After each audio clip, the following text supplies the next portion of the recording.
লাল শাক রান্না করার সময় এই দুটি জিনিস মাত্র 1 চামচ যদি এই লাল শাকে দিয়ে দেয়া যায়, তাহলে যে হাঁটতে চলতে পারে না অথবা যা জয়েন্ট পেন আছে, হাড়ের সমস্যা আছে, হাঁটুর যন্ত্রণা আছে, দুর্বল শরীর, সেও কিন্তু হেঁটে চলে বেড়াবে এবং সেও কিন্তু দৌড়াবে। হ্যাঁ বন্ধুরা, আজকে একটি লাল শাকের দারুণ রেসিপি শেয়ার করছি। আর লাল শাক তৈরি করার সময় এই দুটি জিনিস যদি এই লাল শাকে দেয়া যায়, তাহলে এর কিন্তু দারুণ উপকারিতা আছে। আর মাত্র 3 দিন পর পর খেলেই এর উপকারিতা নিজে চোখে দেখতে পাবে এবং নিজেরা বুঝতেও পারবে যে এটা সত্যি বেশ উপকারিতা পেয়েছো। তো সবার প্রথমে আমি 1 চামচ সর্ষের তেল দিয়ে দিলাম। 1 বড় চামচ সর্ষের তেল দিয়ে একটি শুকনো লঙ্কা আর একটু জিরে ফোড়ন দিয়েছি। ফোড়নটা পছন্দ অনুযায়ী যা কিছু দেয়া যেতে পারে। এখানে কালো জিরে ফোড়ন দেয়া যেতে পারে, রসুন ফোড়ন দেয়া যেতে পারে।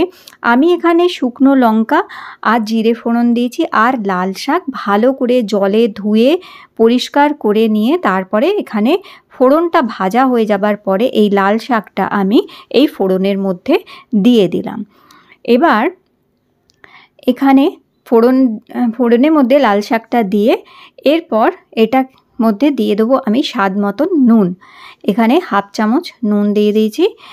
আর এরপরে এর মধ্যে দিয়ে দেবো সামান্য 1/2 চামচ মতন হলুদের গুঁড়ো দিয়ে এবার আস্তে আস্তে একটুখানি নাড়াচাড়া করে নিয়ে এটাকে ঢাকা দিয়ে রেখে দিতে হবে শাকটা মজে যাওয়ার জন্য। তো এবার হালকা করে নাড়াচাড়া করে মিশিয়ে নিয়ে নুন হলুদটা একদম আঁচ কমিয়ে দিয়ে ঢাকা দিয়ে রেখে দিচ্ছি।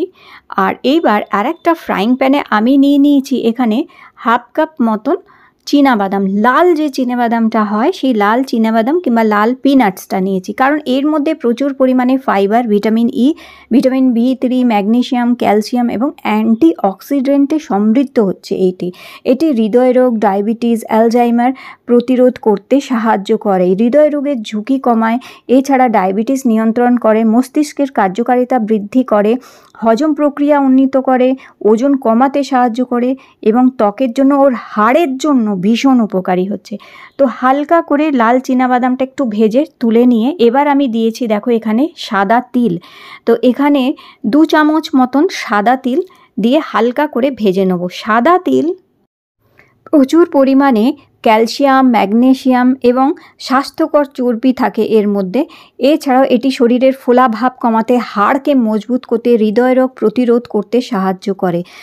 এছাড়াও সাদা তিল রক্তচাপ নিয়ন্ত্রণে এবং ক্যান্সারের ঝুঁকিও কমাতে সাহায্য করে। সাদা তিলটাকেও দিয়ে হালকা করে নেড়েচেড়ে হালকা ব্রাউন হবে, একটু সামান্য হালকা ভেজে এটাকে নামিয়ে নিতে হবে। এবার দেখো দুটো জিনিসই আমি এখানে নিয়ে নিয়েছি। এবার বাদামের খোসাটা হালকা করে একটুখানি হাত দিয়ে এইভাবে খোসাটা অল্প একটু ছাড়িয়ে নিতে হবে। বেশি কিন্তু খোসা ফেলে দেওয়ার দরকার নেই, কারণ এই বাদামের খোসাতে প্রচুর ফাইবার আর অ্যান্টিঅক্সিডেন্ট থাকে, যেটা আমাদের শরীরের পক্ষে খাওয়া ভীষণ উপকারী।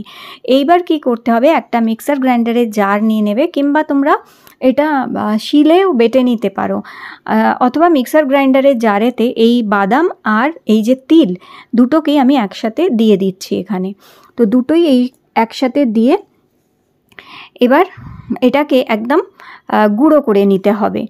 তো এই যে সাদা তিল আর এই বাদাম, এটি আমাদের শরীরকে মজবুত করে, দুর্বল শরীরে শক্তি যোগায়, হাড় মজবুত করে, আমাদের জয়েন্ট ভালো রাখে, হাড়ের যে জয়েন্ট যার জন্য ব্যথা বেদনা হয় সেগুলো কমায়। তো এটা বাটার জন্য এখানে আমি দেখো আগারো রিগাল এই সুন্দর পার্সোনাল ব্লেন্ডারটা ইউজ করছি। এটা খুবই সুন্দর দেখতে। এটা 3টে জার পাওয়া যায়, 2টো আলাদা ব্লেড আছে, গ্রাইন্ডিং অ্যান্ড ব্লেন্ডিং ব্লেড। আর এই অল্প মশলা, শুকনো মশলা, যে কোনো অন্যান্য মশলা বাটতে বেশ সুবিধা হয়, ব্লেন্ডিং করতেও খুব সুবিধা। দেখো ঝটপট কত সুন্দর পাউডার তৈরি হয়ে গেছে এটার মধ্যে। আর এই যে এদিকে শাকটা নরম হয়ে গেছে কিছুটা। এবার আবার এটাকে আমি একটু নাড়িয়ে চাড়িয়ে নিচ্ছি ভালো করে, আবার একটু এইভাবে মিশিয়ে নিতে হবে। আর শাকের থেকে নিজে থেকেই জল ছাড়ে, তাই আলাদা করে জল দেওয়ার প্রয়োজন নেই এটায়। আর এইভাবে একটু নাড়িয়ে চাড়িয়ে নিয়ে আবার ঢেকে রেখে দিচ্ছি 2 মিনিটের জন্য। এখন শাকটা বেশ অনেকটাই মজে গেছে। এরপরে আবার একটু এটাকে ভালো করে নেড়ে চেড়ে নিতে হবে। আর এবার এটা এইভাবে নেড়ে চেড়ে নিলে বেশ অনেকটা মজে যাবে এখন। আর এরপর এর মধ্যে আমরা দিয়ে দেবো একটুখানি গুড়। গুড় আমাদের স্বাস্থ্যের পক্ষে ভীষণ উপকারী। গুড়ও কিন্তু শরীরের ইমিউনিটি ভালো করে, হাড় মজবুত করে, হাড় শক্ত করে, দুর্বল শরীরে শক্তি দিতেও সাহায্য করে। তাই এখানে আমি হাফ ছোট চামচ গুড় দিয়েছি। গুড় দিয়ে ভালো করে গুড়টা মিশিয়ে নিতে হবে এর সাথে।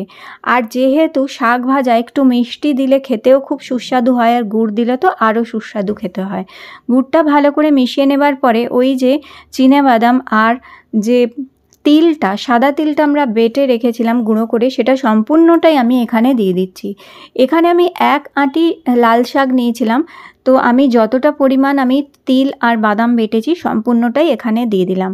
ব্যাস, এটা দেওয়ার পরে আর বেশিক্ষণ কিছু এটা রান্না করার প্রয়োজন নেই, কারণ এটা তখনই মেশাতে হবে যখন শাকটা সম্পূর্ণ মজে যাবে, তখনই লাস্টের দিকে শুধু এটা দিয়ে এটাকে মিশিয়ে নিয়ে ব্যাস অফ করে দিতে হবে গ্যাসটা। তো এই যে ভালো করে জাস্ট এটা মিশিয়ে নিতে হবে। আমি গ্যাস এখন অফ করে দিয়েছি। অফ করে দিয়ে গরম অবস্থাতেই এটাকে ভালো করে মিশিয়ে নিচ্ছি। এটা খেতে খুবই দুর্দান্ত লাগে, একটা নাটি ফ্লেভার আসে। আর একটু যদি আধবাটা করে এটাকে বাটো তাহলে একটা ক্রাঞ্চিনেসও থাকে, আর লাল শাক খেতে তখন দুর্দান্ত লাগে আরও।